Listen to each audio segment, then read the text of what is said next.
Islamabad afartankii ugu dambeeyay nidaamkaas waxa uu la daalaa-dhacayay dhibanana uu ahaa faragelin muuqato uga imaanaysay dunida galbeedka haba ugu horeeyo Mareykanka magacyada lagu tirinayo inay caqabad ku yihiin horu socodka iyo hayaanka hormarineed ee dawladnimo dalkaas quwadda weyn ee ku yaala Aasiya fog. Ra'iisul wasaarihii hore ee Pakistan Imran Khan ayaa sheegay in dalka Mareykanka uu ugu hanjabay dawladdiisa cawaaqib xun haddii aan xilka isaga laga qaadin.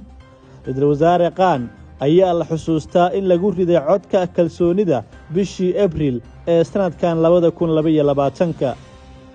dhowr iyo 40 sano ee la soo dhaafay hoggaankeenu wuxuu asal ahaan u hoggaansamayay wax kasta oo Mareykanku naga dalbaday ayuu Khan u sheegay jariiradda caanka ah ee Sunday Times.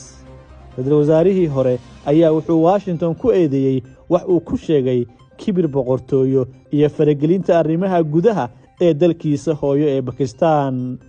Ra'iisul wasaare Khan ayaa sheegay in danjirihiisa Washington uu u soo diray xiriir diblomaasiyadeed bishii Abriil kaas oo ku saabsanaa kulan uu la yeeshay kaaliyaha xogayaha arrimaha dibadda Mareykanka ee koonfurta iyo bartamaha Aasiya. sida laga soo xigtay ra'iisul wasaarihii la eriyay ee Pakistan Imran Khan waxa uu xaqiijiyay in diblomaasigaasi sare ee ka socday dabcan wasaaradda arrimaha dibadda Mareykanka uu u sheegay mas'uulkiisa u jooga Washington in Pakistan ay la kulmi doonto cawaaqib adag haddii aan ra'iisul wasaaraha xilka laga qaadin. sargaalkan wuxuu kale u xaqiijiyay in wax kasta laga cafin doono haddii xilka laga tuuro sida uu Khan sheegay.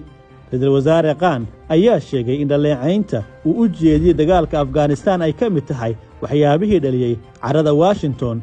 Mareykanku weligood ma fahmin dhaqanka dalka ama dadka ay la macaamilayaan ayuu ku dooday hoggaamiyihii hore ee dalka Pakistan.